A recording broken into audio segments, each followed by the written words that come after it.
penyu yang di tagging di konservasi penyu Serang itu bermigrasi dan taggingnya mereka terbaca di Florida, Amerika Serikat. ya. Wow. Mungkin mereka mau ikut film Hollywood juga. Wow, sampai sana ya? Iya. Dia mau main sama Donatello. Iya. Pejantan lebih sering jadi soldier, penjaga teritorialnya. Sedangkan yang betina itu bermigrasi. Oh, iya, yang keliling ini tuh betina? Iya. Oh. Jadi jangan protes kalau di Indonesia dengan CPNI dari wanita. Oh. Oke, berbicara tentang satwa, tidak ada henti-hentinya kita terkagum-kagum dengan alam semesta. Kali ini kita akan membahas tukik, anak dari penyu, bagaimana dia mengarungi lautan samudra yang sangat luas, apa saja tantangannya, hanya di Zona Satwa. Oke, kembali ke Zona Satwa, podcast yang akan membuat kita lebih dekat dengan alam dan satwa. Oke teman-teman, kali ini kita bersama Mas Edi. Mas Edi, selamat siang. Selamat siang. Oke, Mas Edi ini pelaku konservasi penyu. Iya. Oke, itu gimana Mas Edi? Ya, kita mulainya kan. Kalau di tempat kita 2015 kita benar-benar itu mulai dengan 0 pengetahuan. Oke, kita tidak ada satupun dari teman-teman dari orang-orang tua kami yang tahu tentang penyu. Jadi kita hanya memulai benar-benar hanya melangkah tanpa pengetahuan. Yang kebetulan beberapa bulan ketika kita sudah ada kegiatan, kita ada beberapa penyuluh yang datang. Waktu itu bahkan tidak ada kaitannya dengan konservasi penyu. Jadi penyuluh kehutanan yang membukakan kita jalan mengakses kepada BKSDA seperti itu. Mas Edi, konservasi ini ada di mana lokasinya? Konservasi kami itu ada di Desa Jogosimo, Kecamatan Klirong, Kebumen. Tepatnya kita ada di Muara Sungai Dukulo. Tapi Oke, Mas Edi. Konservasi ini tuh udah berapa lama sih sebenarnya? ya tadi saya sebutkan sudah mulai dari tahun 2015 kita mulai, dan pada tahun 2018 kita mendapat pendampingan secara penuh dari BKSDA. Seperti itu. Sebelumnya ini, Mas Edi, apa sih yang memotivasi teman-teman saat itu ya untuk mau tergerak melestarikan penyu ini ya, atau tukiknya sebenarnya ini yang konservasinya ini? Ya, kalau konservasi penyu itu kita bicara secara makro. Ada habitat, ada tentang siklus hidupnya. Jadi kalau kita hanya bicara tukik berarti kita hanya berbicara tentang debitar, tapi kita berbicara tentang penyu. Jadi kita bicara secara makronya. Seperti itu. Yang menjadikan kita semangat untuk memulai kecenderungan masyarakat kita saat itu yang mengkonsumsi. Ya, mengkonsumsi baik itu telur dan daging. Ada beberapa upaya dari sejumlah masyarakat yang belum mengenal tentang pentingnya penyu itu memperdagangkan seperti itu. Jadi kami saat itu melihat bahwa jika penyu tetap dieksploitasi tanpa kendali, pasti terancam punah. Nah, cek itulah salah satu wadakan, kebetulan seorang Pak Kam menginisiasi dengan melakukan relokasi. Iya. 2 tahun pertama beliau berjuang sendirian. Iya. Dan kami mulai membantu. Memang 2016 kami sudah membantu, tapi tidak begitu aktif. Oke. Dan setelah ada upaya yang konsisten, kerja keras, itulah yang menjadikan kami lebih semangat untuk bersama-sama melestarikan penyu. Wow. Mas Edi, penyu itu kan jenisnya banyak ya? Iya. Jenisnya kan banyak banget ya. Nah, untuk penyu yang ada di sana itu jenis apa Mas Edi? Ya, kita bisa mempelajari penyu di Jogosimo. Secara khusus kita bilang Jogosimo, Bangte, di seputaran kelirong dan petanam itu didominasi oleh penyu lekam. Oke, penyu lekam. Penyu lekam. Tapi karena mobilitas dan migrasi penyu yang sangat jauh, memungkinkan berbagai jenis itu melintas di perairan kita. Oke. Tapi yang secara khusus itu tempat kita adalah Penyu lekam. habitat penyu lekam seperti itu. Oke. Nah, penyu lekang ini apakah bisa diartikan dia itu penyu endemik asli Indonesia atau ya waton lewat aja gitu ya? Untuk menjawab itu, satwa yang memiliki mobilitas tinggi itu secara definisi tidak dapat dijadikan sebagai satwa endemik. Oke. Seperti itu. Semua satwa, bukan hanya penyu. Jadi Mm.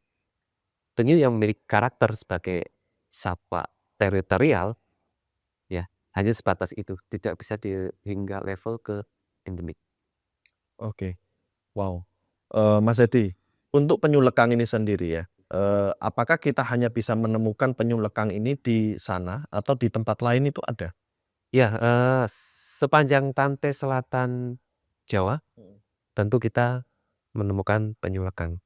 Karena secara umum tadi saya sampaikan bahwa penyu menguasai satu kawasan. Oke. Kalau kita ada di Pulau Jawa, mayoritas Pulau Jawa berarti penyu lekang. Memang ada sejumlah tempat, khususnya kalau kita dapat data di Banyuwangi, saya sebutkan satu contoh, itu satu spesies ada 3 jenis. Oke. Dan itu benar-benar ada aktivitas yang full dari 3 jenis tersebut. Karena di tempat lain belum ada, Pak. Iya, seperti Kepulauan Pulau Pramuka, Kepulauan Seribu yang kami tergabung beberapa komunitas. Komunitas ya. Itu di sana ada penyu hijau. Oh. Tapi tidak ada penyu lekang. Seperti di Sumatera, di Sambas juga seperti itu. Satu jenis penyu untuk satu pulau. Oh, jadi berpotensi sebenarnya penyu lekang ini ditemukan di tempat lain, tapi biasanya mereka menemukan rumahnya ya kalau sudah di situ ya mereka akan kembali seperti itu ya? Iya. Mas Edi. Jadi seolah-olah menjadi seolah penyu lekang itu lebih identik di Kebumen itu ya? Kebumen, kalau iya. Jadi penyu kita sebut nol hari debitar, ketika dia masuk ke dalam pantai, dia akan mengarungi samudra sejauh dia bisa berenang. Tapi ketika dia menginjak usia remaja, kita istilahkan sensor magnetiknya itu mulai membaca denyut-denyut magnetumi tempat dia bertelur. Tempat dia menetas, tempat dia menetas.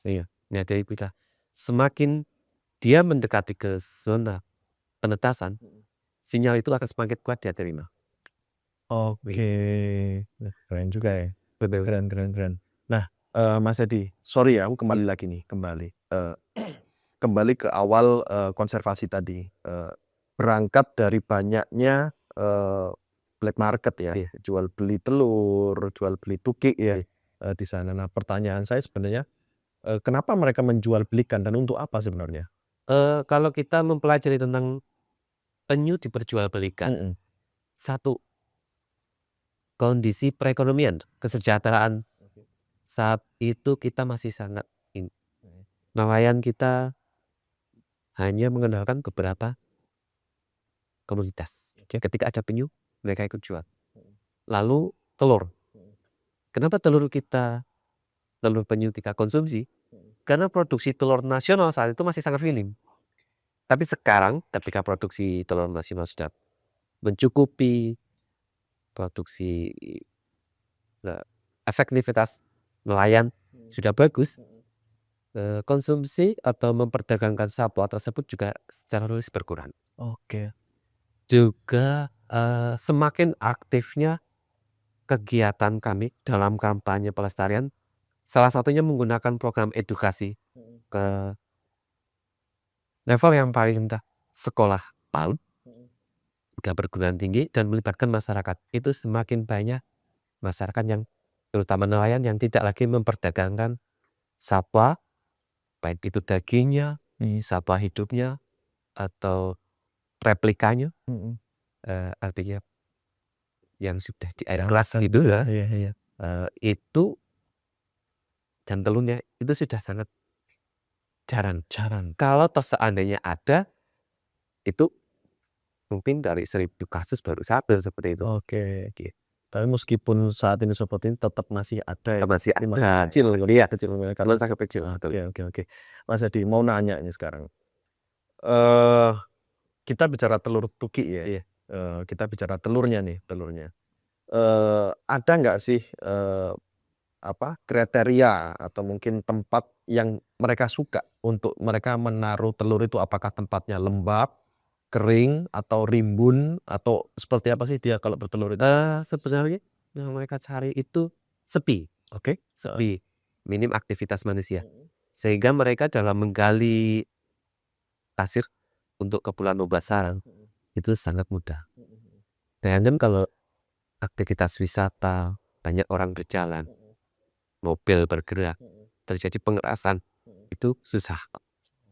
Jadi penyu itu menggunakan sirip untuk menggali. Bahkan untuk tahun ini kita sudah menemukan sarang yang berada di kedalaman lebih dari 50 cm. Wow. Padahal dulu kita paling menemukan di kedalaman 30. 30. Ya sekarang sudah sampai 50 cm lebih lah. Itu bagus apa nggak bagus? Kalau Karena itu dalam itu. bagus bagi kita. Oke. Pertama, pada kedalaman itu kestabilan suhu terjaga. Oke. Terus kedua, ancaman predator. Mhm. Predator kalau kita dilihat itu ada burung, ada biawak. Nah mereka itu kan memburu telur. Tapi kalau telurnya sudah kedalaman 50 cm mereka juga nggak bisa gali toh. Iya. Dan seperti itu. Oke. Tapi kenapa ada perubahan budaya ya?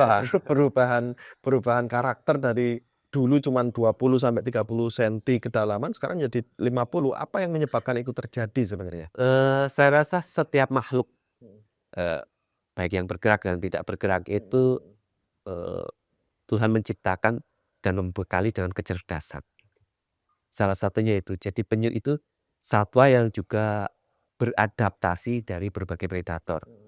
Dulu kita melihat bahwa penyu itu membuat sarang palsu. Oke. Iya. Terus sarang yang asli disamarkan. Tapi sekarang kalau dia melihat semakin banyaknya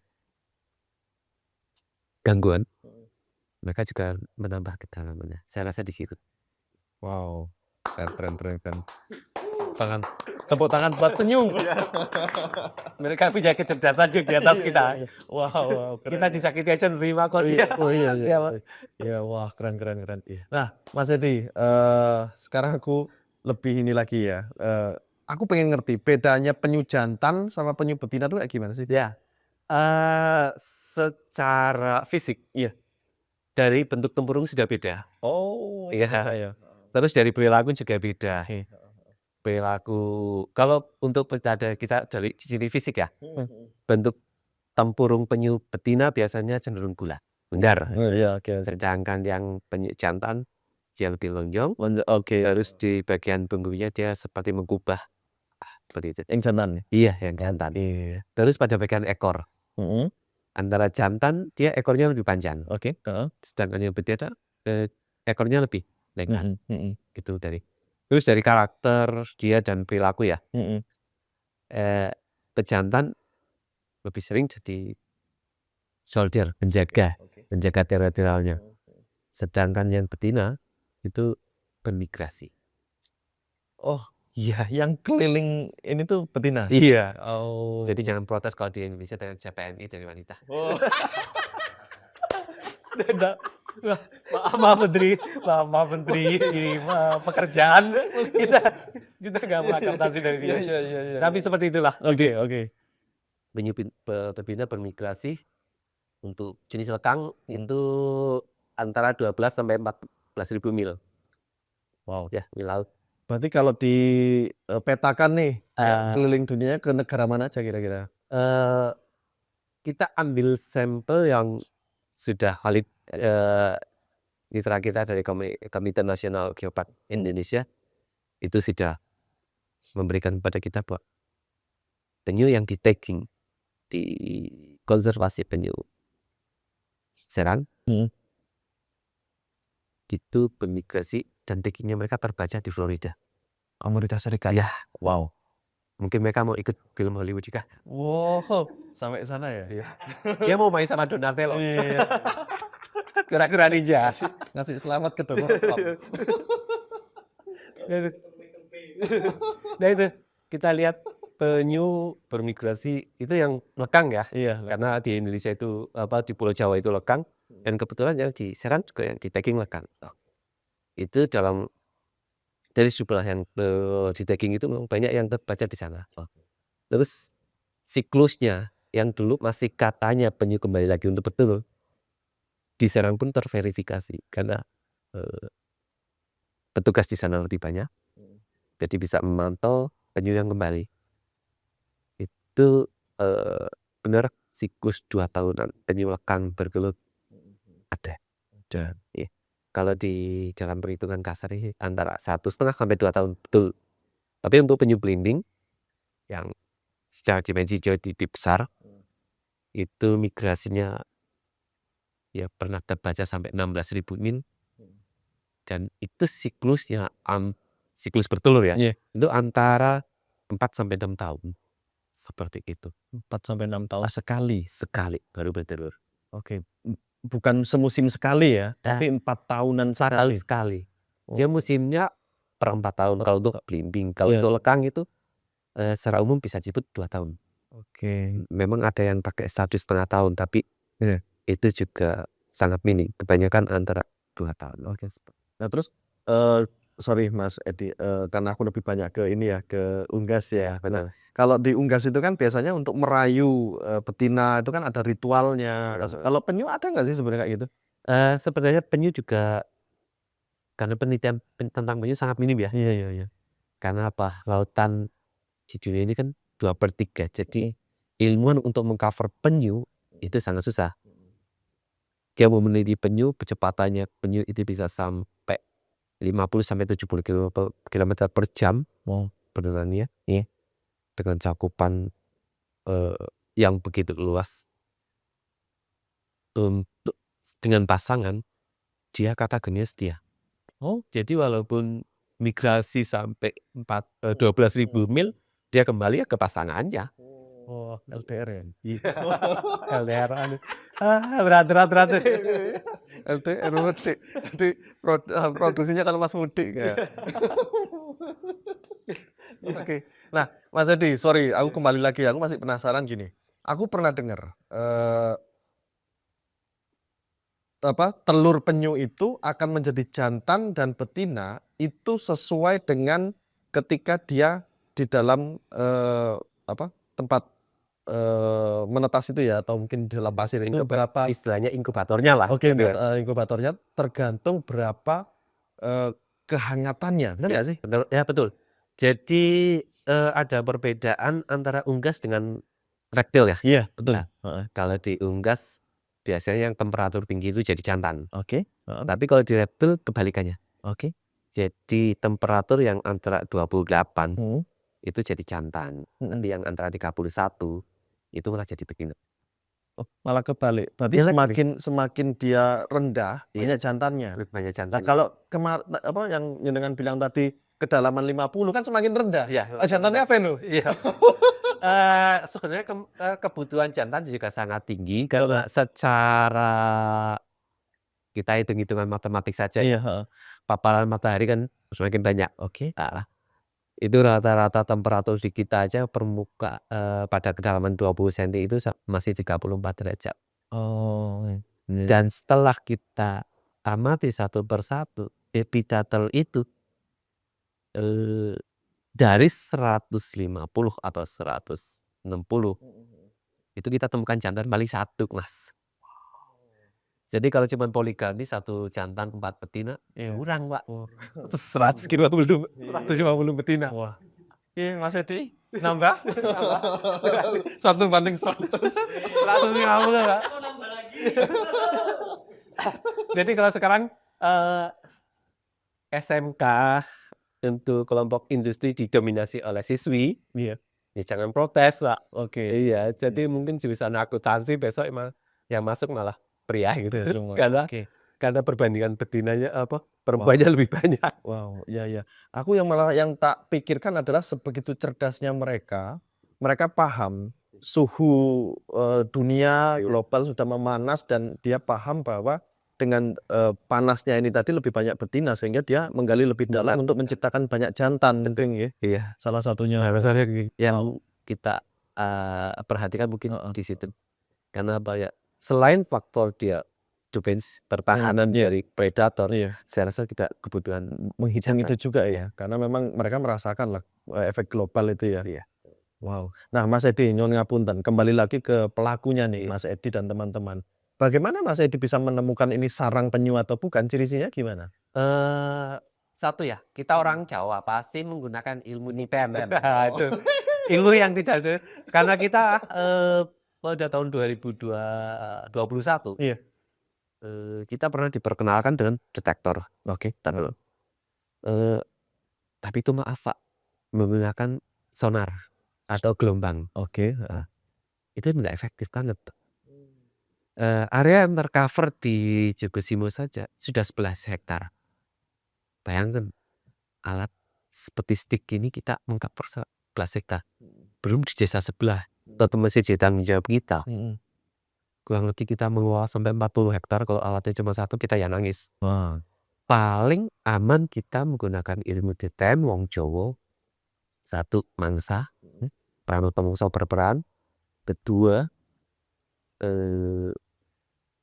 kondisi pasang surut. Oke. Terus berikutnya temperatur Pak. Iya. Ketika penyu bertelur, fasenya bertelur, mereka sangat sensitif terhadap pencahayaan. Oke. Ya, polusi cahaya itu sangat membahayakan bagi habitat-habitat. Kita nggak bicara kalau pakai bahasa Jawa saking kebeletnya kepengin bertelur, nah itu jam berapapun dimanapun dia cari pasti. Tapi yang secara alami mereka akan nyari tempat yang benar-benar gelap, tanpa aktivitas manusia, dia tidak mencium aroma manusia. Bonusnya ketika air pasang, jadi dia bergeraknya nggak terlalu capek mencapai lahan ideal untuk bertelur seperti itu.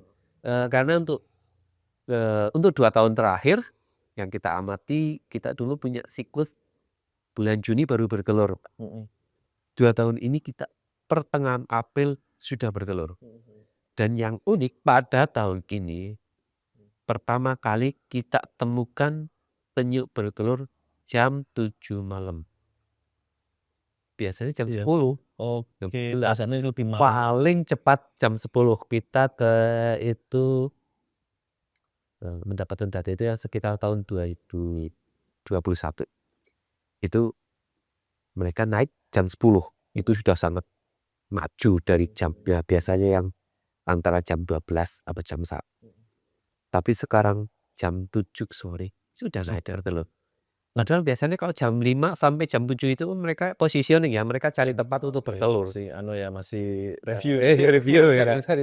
Tapi mereka sekarang wah bertelurnya jam 7 sore. Nah, itu faktor apa Mas Edi? Apakah itu positif atau negatif itu? Tanda-tanda positif atau negatif? Kenapa lebih maju? Bumi ini kan tetap berevolusi ya. Mereka beradaptasi. Ya saya rasa faktor itu. Faktor adaptasi ya, melihat kondisinya memang seperti itu. Oke. Nah, Mas Edi, balik lagi nih. Setelah dia meletakkan telurnya ini tadi ya, itu berapa lama dia menetas? Yang kalau kita bicara normal dengan temperatur kita ya, kisaran 29 sampai 34 derajat, 45 hari sudah menetas. Oke. Rasionya padahal antara 50 sampai 60 kan. Tapi di tempat kita 45. 45 hari. Dan setelah menetas itu Mas Edi, kan mungkin nggak, teman-teman konservasi ini kecolongan nggak ngerti nggak tahu titik ini jadi tiba-tiba netes saja. Itu pernah nggak? Itu pernah waktu kita melakukan uji coba. Dulu kita selalu merelokasi 100% telur. Kebetulan untuk tahun 2023 kita lakukan 80%. Kita tinggalkan di alam liar. 80%? Iya, yang kita relokasi hanya 20%. Oke. Jadi telur kita hitung totalnya, 20% kita relokasi, Mhm, terus kita beri tanda, mhm. tapi dampaknya kurang bagus, Pak. Yang 80% tadi itu? Iya, Apa? pemanasan globalnya. Oke, heeh. Jadi banyak sekali kalau kita bawa ke tempat relokasi, Mhm, yang menetas segera kita evakuasi. mhm, Kita lakukan treatment mhm. sampai mereka itu kalau di, binatang berkaki 4 itu gusarnya kering Oke, atau heeh, pucat. artinya heeh. Iya. Tapi yang terjadi di dalamnya, mereka mati terpanggang oleh paparan matahari.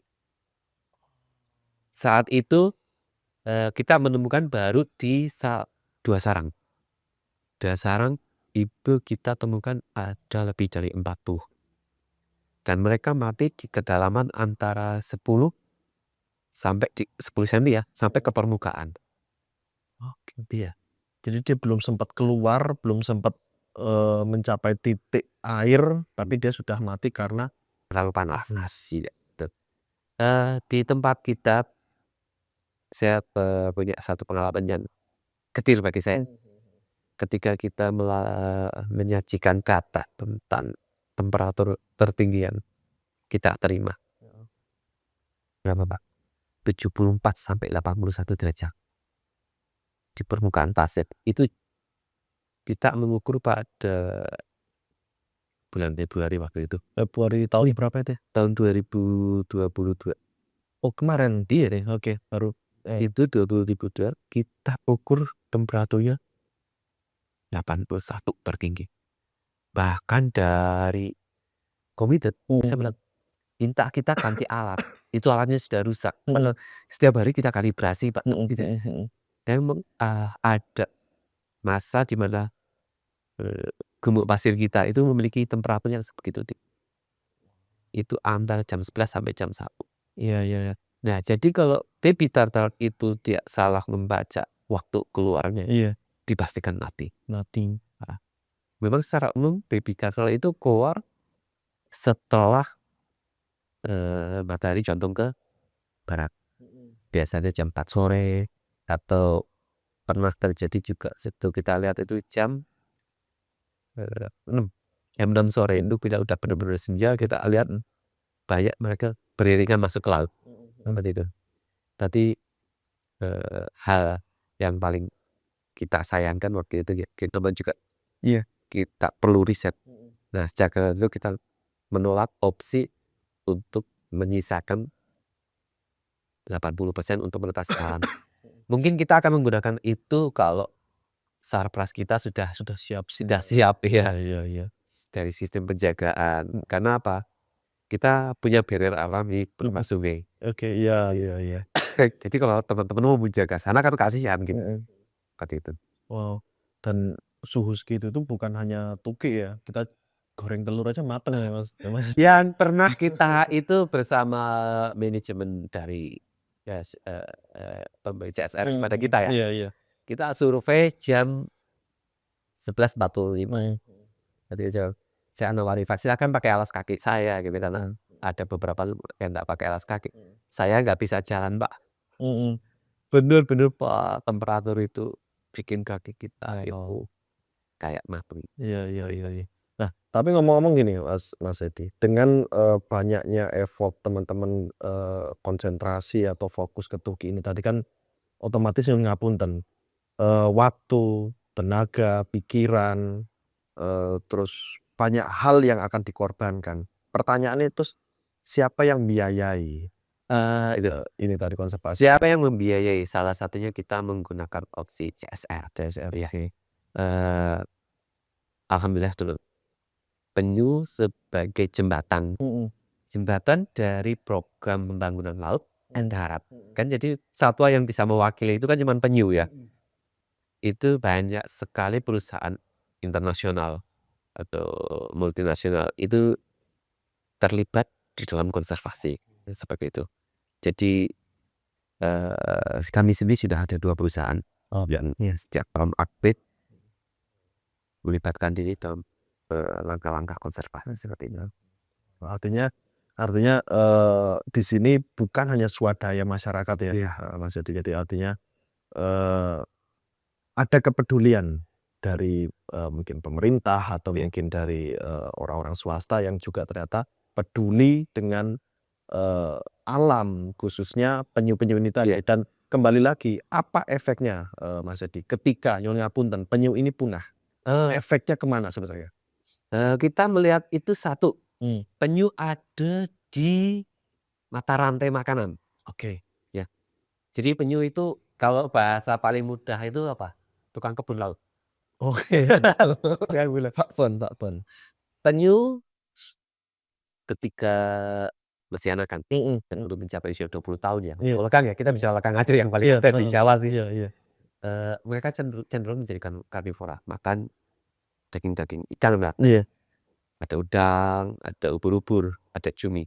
Tapi ketika mereka sudah masuk fase reproduksi, Mhm, usia 20 tahun sampai 70-an tahun, mhm. itu mereka cenderungnya herbivora. Oh, mereka bisa merubah selera Masnya. Iya. Oke, takut sih. Mungkin saya rasa itu bukan salted, mungkin berdasarkan kebutuhan mereka untuk reproduksi telur Iya, iya. atau apa gitu. Iya, iya, iya, iya. Jadi penyu ketika usia 20 tahun ya, jumlahnya masih banyak.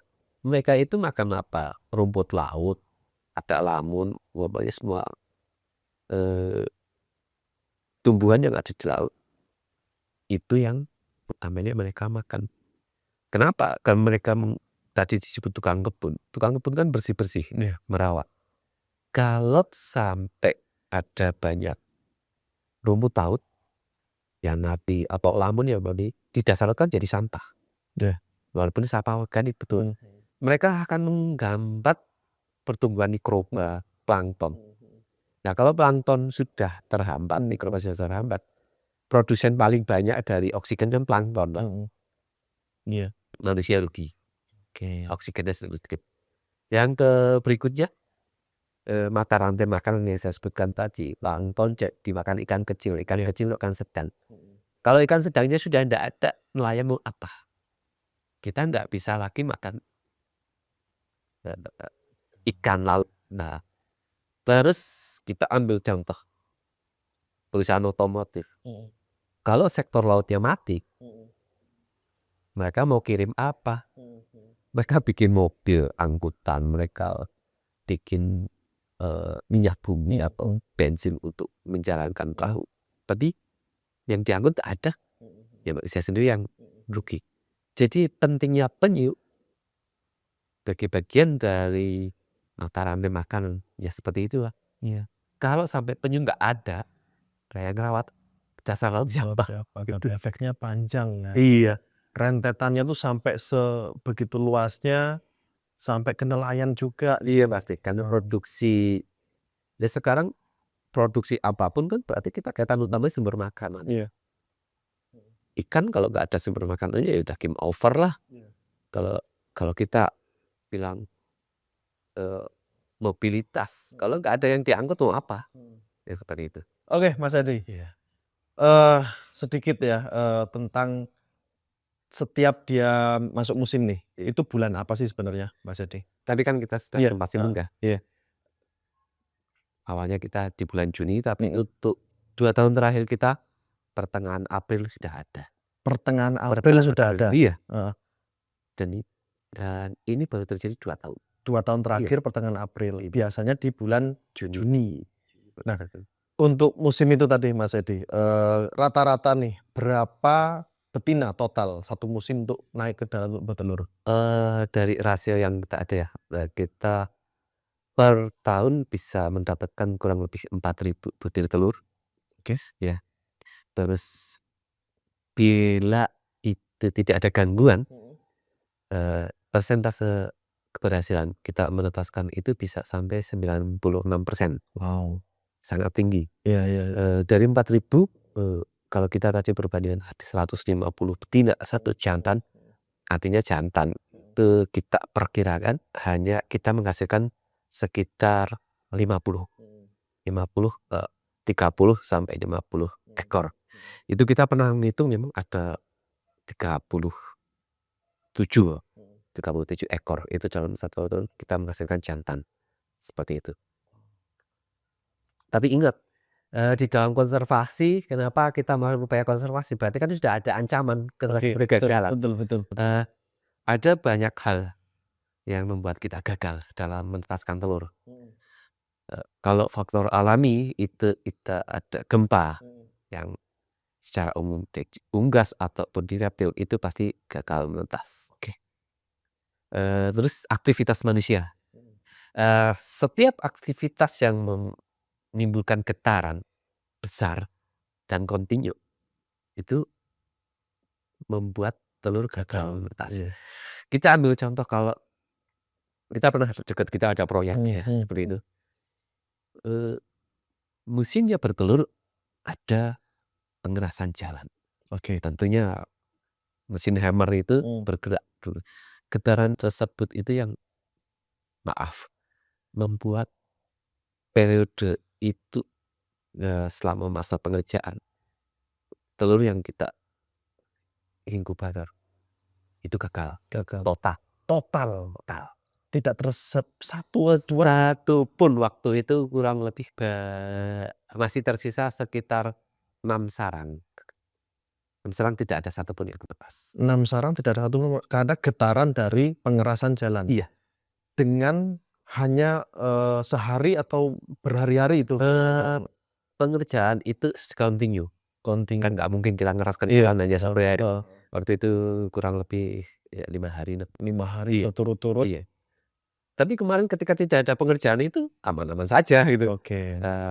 Tanpa ada gempa Iya. atau aktivitasnya ya semua kembali normal. Nah, memang yang fase paling setelah kita pelajari telur yang mana yang gagal ketika telur baru masuk ke proses pembentukan janin. Itulah yang rontok. Tapi yang sudah terbentuk aman. Oke. Nah, ya misalkan ini sudah ada telur usianya 30 hari. Sedangkan menetaskan usia 45 hari. Situ ada pekerjaan. Walaupun 1 minggu itu tetap menetas. Tapi telur yang pada usia 10 hari di situ ada aktivitas yang tadi ada gempa atau yang menimbulkan getaran itu yang gagal. Jadi kita bicara 100% bukan satu periode antara bulan Februari sampai bulan September gitu enggak. Itu yang hanya pada fase kritis istilahnya. Tapi yang ada di fase yang sudah stabil, yang sudah terbentuk janin yang sudah kuat, apa ya namanya ya, kalau sudah jadi bentuk gitu. Saya kurang paham itu dalam morfologinya itu salah satu itu. Nah kalau dia sudah mapan, enggak ada masalah itu. Dia tetap menetas saja. Misalkan hari pengerjaan itu ada usia yang sudah 45 hari. Ya udah dia mulai keluar gitu. Enggak ada pengaruhnya sama sekali. Nah, setelah keluar tadi itu Mas Edi, setelah dia keluar dari telur kan teman-teman konservasi ini kan diambil Relokasi, direlokasi ya, dipindah ke tempat karantina atau penampungan namanya. Oke. Nah, di sana itu perawatannya gimana Mas Edi? Apakah langsung dikenalkan dengan air, apakah tidak, terus makannya apa? Kita harus seleksi dulu pada bagian ari-arinya. Oke. Kalau ari-arinya sudah kering, kita bisa masukkan ke dalam air. Tapi kalau air-airnya masih penuh, itu sebaiknya jangan digabungkan. Kita segatkan dulu. Karena apa? Itu teman-temannya menganggap itu sebagai sumber makanan, pasti dihajar ya. Seperti itu. Terus sebenarnya paling bagus itu baby turtle ya 0 hari dia menetas harus dilepas liarkan. 0 hari? 0 hari. Ketika menetas dia harus dilepas. Tujuannya apa? Dia masih memiliki sumber makanan di dalam perut. Oke. Sehingga minggu pertama dia ada di dalam samudra, dia masih bisa bertahan dengan cadangan makanannya. Sedangkan kalau sudah mencapai lebih dari 9 hari, nah itu udah kemampuan fisiknya dia sudah harus mulai makan, mencari makan, dia agak susah. Seperti itu. Belum lagi predator. Hiu, gurita, itu paling seru sama baby turtle. Jadi bahkan beberapa pendamping kita dari Kementerian Kelautan itu memberikan data ke 9 usia baby turtle 9 hari kalau kita lepaskan ke laut itu sebenarnya kita memberi makan kepada hiu. Karena hiu udah punya ingatan kapan di wilayah sekitaran itu ada baby turtle. Kalau misalkan kita katakannya di Jokosimo ya, itu sebenarnya setiap Juli itu banyak sekali hiu di sekitar Jokosimo. Wow. Ya, pantai selatan Jawa Iya, secara umum. iya. Itu banyak. Karena apa? Karena mereka tahu musimnya baby turtle keluar. Mereka sudah hafal dengan makanannya. Oke. Nah, Mas Edi, ini kan ada perbedaan nih. Ketika idealnya kan 0 hari kita Iya. lepas, 0 hari kita lepas. Nah, apa perbedaan ketika kita melepas 0 hari dengan kita melepas ketika dia sudah dirawat berhari-hari di penampungan ini tadi? Ya itu satu ya, kemampuan adaptasinya. Iya. Yang pertama harusnya dia langsung mengenal lingkungan laut, Iya. tapi dia mengenal lingkungan rekayasa. Oke. Terus kedua, ketersediaan makanan di dalam perut. Mhm. Mau tidak mau kalau dia ada di dalam penampungan, dia pasti disuplai makanan Oke. oleh manusia. Mhm. Itu pasti membuat penyu atau baby turtle itu cenderung manja. Manja, tidak survive ya? Iya, karena dia udah terbiasa makan, udah disiapin, udah Mhm, disajikan. mhm. Dia suruh nyari sendiri nggak kenal. Iya. Apalagi beberapa konservasi itu memberikan makanan tambahan berupa fur atau pelet itu. Iya, iya. Nah, itu yang paling bahaya. Makanan yang pertama dia kenal adalah pelet. Dia suruh ke laut, yang dicari pasti pelet. Bukan ikan, bukan udang, bukan ubur-ubur, seperti itu. Ya, ya, ya, ya, ya. Nah, terus ketika dia sudah di alam liar nih, Mas Edi, selain hiu, gurita, apakah ada peran aktif nih nyun ngapunten manusia sebagai apa ya, mungkin puncak dari predator ya? Iya, betul. Nah, apakah dia di alam liar ini juga masih terancam selain 2 kemungkinan tadi itu hiu dan Iya. gurita tadi? Secara umum bukan, kita sebutkan satu lagi, ini ada satwa yang sangat kejam Mhm. dalam sebagai predator penyu, yaitu kepiting. Oke. Ya, kepiting itu cenderung menyerang penyu ketika penyu itu bermigrasi. Dia itu naik ke permukaan, entah itu mencari, tumbuhan atau herbal yang ada di daratan, di Mhm. pasir itu, atau untuk hanya sekedar mencari tempat bertelur. Nah, itu kebanyakan kepiting itu ngejar, Mhm. dia memakan bagian mata. Doang? Iya, jadi kemampuan capitnya hanya bisa memburu mata. Dan itu banyak sekali kasus penyu kondisinya buta. Satu, itu pasti serangan dari kepiting. Kepiting. Kalau aktivitas manusia, benar sekali salah satu media online itu pernah merilis data,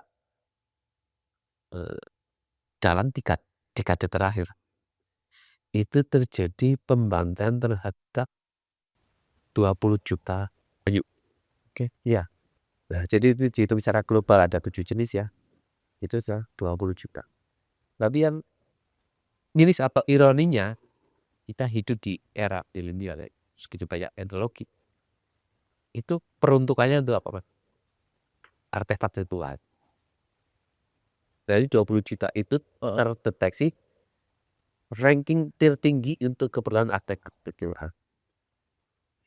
Itu yang data ya disebutkan dari salah satu media online. Baik. Iya. Dan ternyata kegunaannya sampai seluas itu ya? Sampai seluas itu. Seluas itu ya. Jadi, dengan ancaman yang sebesar itu Mas, Edi, ancaman sebesar itu ya, misalnya tidak ada konservasi atau teman-teman konservasi ini tadi sebenarnya mereka itu secara alami bertahannya gimana Mas Edi? Sebenarnya loh ya? Ya kalau, Di alam liar ini? di alam liar, Heeh. pasti mereka secara naluri akan mencari tempat semakin jauh dari manusia. Oke. Tuh pasti ya. Dan yang kedua, ya mereka, eee juga mencari wilayah-wilayah yang memang benar-benar jauh dari Indonesia. Itu aja. Nelayan, aktivitas nelayan. Tapi kalau sekarang udah penggunaan kapal-kapal yang super besar. Itu sebenarnya kalau untuk penyu sekarang mereka jadi korban tidak bersalah di pihak ketiga. Artinya apa? Perburuan di laut itu nggak ngejar penyu, tapi penyu itu terperangkap ke dalam jaring-jaring. Mas Edi, penyu lekang ini dia masuk daftar hewan dilindungi nggak sih sebenarnya di dalam hukum konservasi di Indonesia ini? Ya, kalau tentang berbicara tentang konservasi, kita mengikuti peraturan pemerintah nomor 6 tahun 2007 tentang upaya konservasi. Kita konservasi penyu Kaliratu Desa Jogosimo mulai tahun 2020 sudah mendapatkan status hukum melalui SK BKSDA Provinsi Jawa Tengah. Seperti itu. Kita mengikuti langkah-langkah konservasi seperti yang disampaikan, yang dituangkan oleh peraturan pemerintah tersebut. Untuk penyu jenis lekang, statusnya adalah rentan punah. Kita di Indonesia ada 6 jenis. Ya, salah satunya adalah penyu sisrik yang memiliki status hukum sangat terancam punah. Sangat terancam. Iya. Terus juga penyu hijau yang sudah mencapai level terancam punah. Nah, tadi kita kelekang, bintang rentan. Iya. Karena apa? Di Pulau Jawa ini aktivitas pelestarian penyu itu sudah sangat tertata seperti itu. Mas Edi, bagi pelaku nyuwun ngapunten, jual Pelanggaran. pelanggaran dan lain sebagainya, apa sanksi hukumnya sebenarnya? Ya, sanksi hukum untuk pelanggaran tersebut kita harus mengikuti petunjuk pada peraturan pemerintah nomor 6 tersebut. Memang itu sangat bervariatif ya. Mulai dari memperdagangkan, terus juga salah satu yang pernah kita baca kayak ancamannya kalau nggak direvisi 1 tahun penjara gitu. Oke. Iya. 1 tahun penjara. Tapi itu kalau misalkan tentu juga ada pasal-pasal yang dikaitkan seperti itu. Dan kita secara spesifik kita tidak menguasai hal itu ya. Tapi secara umum kita pernah baca itu ada ancaman pidana berupa penjara ataupun denda. Oke. Itu kan dari perspektif pemerintah. Nah, kalau dari teman-teman konservasi sendiri nih, misalnya tetangga sebelah ada yang masih menjual telur, sanksi sosialnya apa? Yang paling menarik bukan sanksi sosial, Pak. Karma. Oh. Iya. Boleh nggak kita tambah? Iya. Beberapa bulan yang lalu kita berkunjung ke pantai yang agak jauh dari tempat kami. Warga lokal lagi tanya, Masnya yang dari konservasinya? Iya. Apa di sana ada yang konservasi? Enggak, Pak. Enggak. Kok enggak? Ya karena tahun 80-an itu tetangga kita pernah ada ya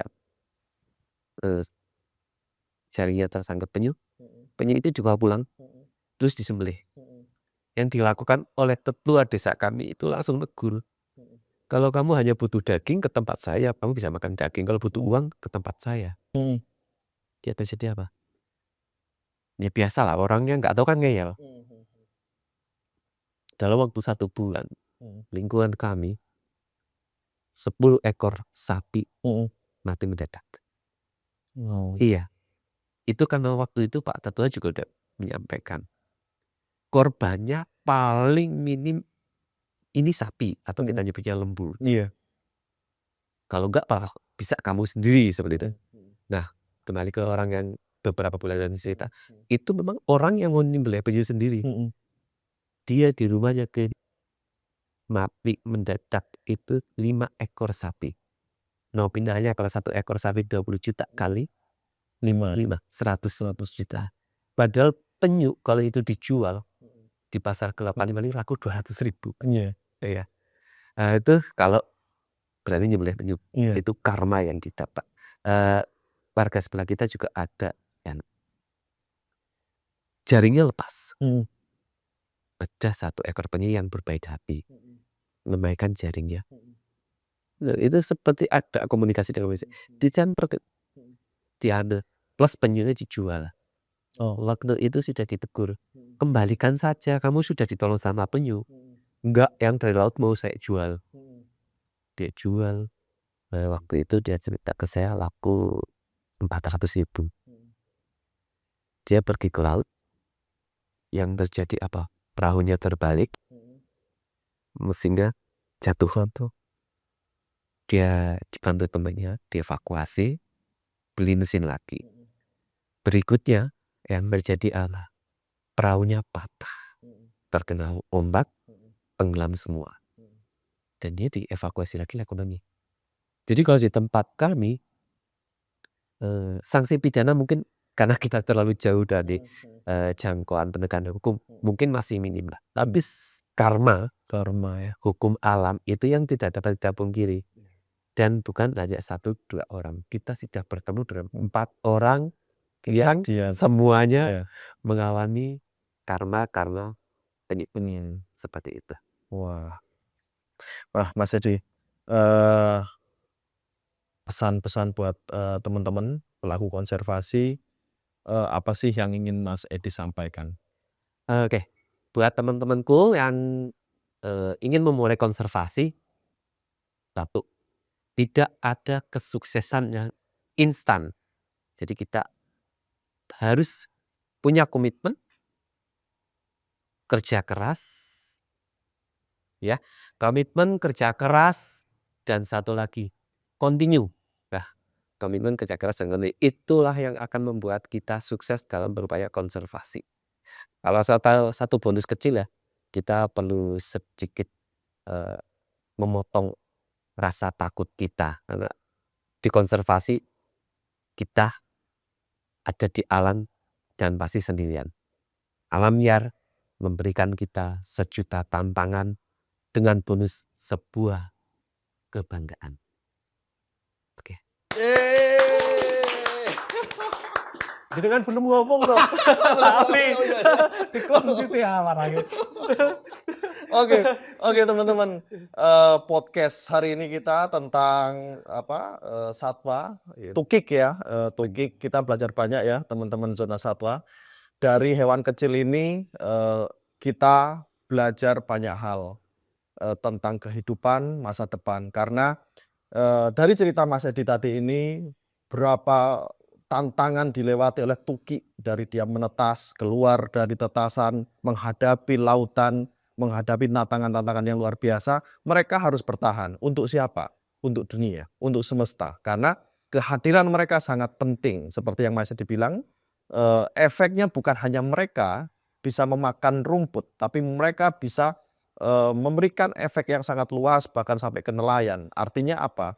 Langkah kecil tukik memberikan kita banyak inspirasi bahwa langkah kecil kita bisa merubah dunia. Zona satwa.